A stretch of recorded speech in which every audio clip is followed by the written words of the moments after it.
Welcome to Season Destiny with Natalie Henry, Bible teacher, motivational speaker, and published author, empowering you to make the right decisions in life, educating, motivating, and transforming lives for the glory of God. Hi everyone, thank you for joining the Season Destiny broadcast today. This is your host, speaker, and author, Natalie Henry. I am glad that you're able to tune in once more to the Successfully You broadcast, where you are empowered to make right decisions in life. Last week we started our discussion on becoming successfully you with thoughts from an overcomer's journal. I have shared with you the lessons that I've learned from my life experiences and how God has used those experiences to help me to become the person I am today to live successfully for His glory. This week, we're going to discuss what it looks like to become successfully you through the eyes of faith.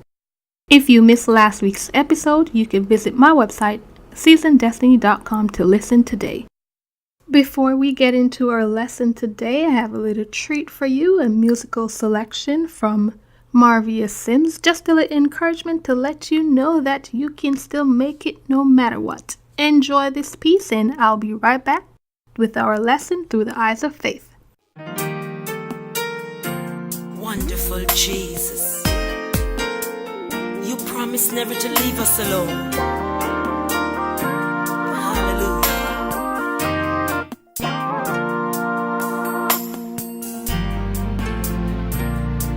Starting all over, it's gonna be hard. You have lost all you've got, dreams and aspirations are all on the ground. So you tell yourself, ain't no use going on, just might well lay down and die. You said life ain't worth living, might as well give up the fight. You can still make it, hold your head up high. You can still make it, you've got the will to survive. You can still make it, through the struggles of life. The storm might be raging, but it won't last. The storm might be raging, but it won't last.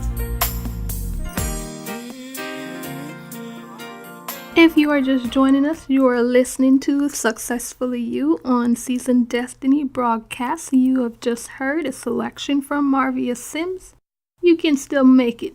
If you'd like to know more about Marvia Sims, you can visit her website at www.marviasimsministry.com. Now let's get into our lesson. Through the eyes of faith. Have you ever wondered how some people seem to just make it in every area of their lives while you're still trying to figure out what works for you? Most times you find yourself with more questions than answers, and no matter what you do, you just can't seem to get things right. You might be asking yourself, what am I doing wrong, or what am I not doing that I should be doing? You have become frustrated because you have no answers. Your perspective on life might need to change. How you view your life has a tremendous impact on what you can accomplish. Every person who has ever done something outstanding, the idea emerged from a thought. I remember visiting the Air and Space Museum in Washington, D.C. for the first time.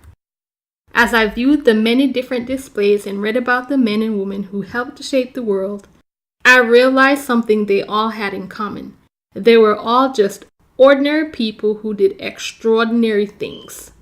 They were not afraid to look foolish before others to see their ideas come to life. In Genesis chapter 11, God separated mankind by language because He realized that anything they decided to do, they could accomplish. Now, how powerful is the creative thought God has given us that He Himself had to separate our language in order to prevent us from accomplishing that which is not a part of His plan for us. God's plan for mankind was for us to be fruitful, multiply, take dominion, and subdue the earth, according to Genesis 1:28. But instead, mankind wanted to build a city with a tower reaching to the heavens. Your thought is an incubator for production. It is where you decide to live or die. It is no doubt that God has greatness in store for you. He has already outlined the plan. However, it is for you to discover the path that will take you to greatness. It is not a single road to travel, but a journey of life woven through different terrains. All your life experiences from birth up to this moment of your life have been a part of the pathways to your greatness. Notwithstanding, it will be your ability to discern greatness beyond the good, the bad, and the ugliness of life to activate your faith to propel you to greatness. Greatness is for you, but without faith, you cannot see it. Faith is the substance of greatness and the evidence you need to see your greatness. What makes the difference between you and the guy next door who seems to have it all together? Thoughts. While you are busy thinking about what you don't have and wish you had, he is busy thinking about how to use what he has to accomplish what he wants. Are you ready to become successful you? There is no easy step or 3-point program to achieving greatness. Greatness is achieved through understanding God's plan and purpose for you. It is enriched in principles. Discover the principles which will guide you on your journey of greatness. It is important to know that you are on a journey of greatness, not a journey to greatness. The latter denotes a destination, while the former denotes a state of being. God has already created you for greatness. When God created you, He said it is good. The obstacles we face are just a part of the journey which propels us further on our journey. There are a few moments when I thought I could not make it in life, and the most painful of all was the death of my mother. Though I had come to terms with the fact that God knows best, for months I still asked why. Everywhere I went, I saw her face in an elderly person. I would look at someone and think how frail that person was and much older than my mother, but she's still here and my mother isn't. Why isn't my mother still here? Why? Thoughts of her consumed my life, sometimes making it impossible for me to function. I had never lost anyone close to me before. She was not just my mother. She was my best friend, my role model, and my motivator. She was my inspiration for life. She was my calm, my safety net, and when she died, a part of me died, or so I felt. Tragedy has a way of triggering unhealthy thoughts, especially during the grieving process. If you're not careful, you can think and grieve your way into depression. I struggled to keep believing that there was greatness beyond my mom's death and constantly fought depression. I battled with thoughts of hopelessness. I thought my life was all over. There was no point in living. I wrestled with my faith, and every now and then God would show up in a way that would push me to a different moment in life. I had to rely on my faith to take me through the rough terrains I had to travel. I had to allow my faith to see and believe for things to change when my circumstances looked impossible. It was my faith that brought me through difficulties, the ups and downs, the good, the bad, and the ugly of my life. It is my faith and trust in God that keeps propelling me and pushing me to continue to be successfully the person that God has created me to be. I have to see through the eyes of faith, no matter what the circumstance, no matter what the challenges. Jesus once told a story in Matthew chapter 25, verse 14 to 30 about a master who was going away to a far country and decided to call his servants and give them portions of his possessions. He said that to one he gave 5 talents, to another he gave 2, and to another he gave 1. All 3 servants, Jesus said that he gave them according to their ability. After a very long period of time, the master returned and he called his servants to see what they have done with what he has given them. The one he gave 5 came and said, Master, see, you have given me 5 talents, and here I have gained 5 more. Likewise, the second servant whom he gave 2 talents. When he called the third servant, the servant said to him, Master, I know that you are a harsh man, that you reap where you did not sow, and you like to gather where you did not scatter seed. So I was afraid to lose what you have given me. So I took what you have given me and hid it in the ground, and here it is, just as you have given me. So the master said to him, You wicked and evil servant, you know that I love to reap where I don't sow, and gather where I did not scatter seeds. So how is it that you did even less than what the least you could have done? The least you could have done was actually to put my money in the bank, that when I return, I would have interest. See, what happened with this servant is that his perspective was so different from those of the 2 servants. He allowed fear to overcome him, and instead of using what he had, he chose to bury it and leave it as it is. In order for you and I to grow in our faith, we cannot bury what God has given us.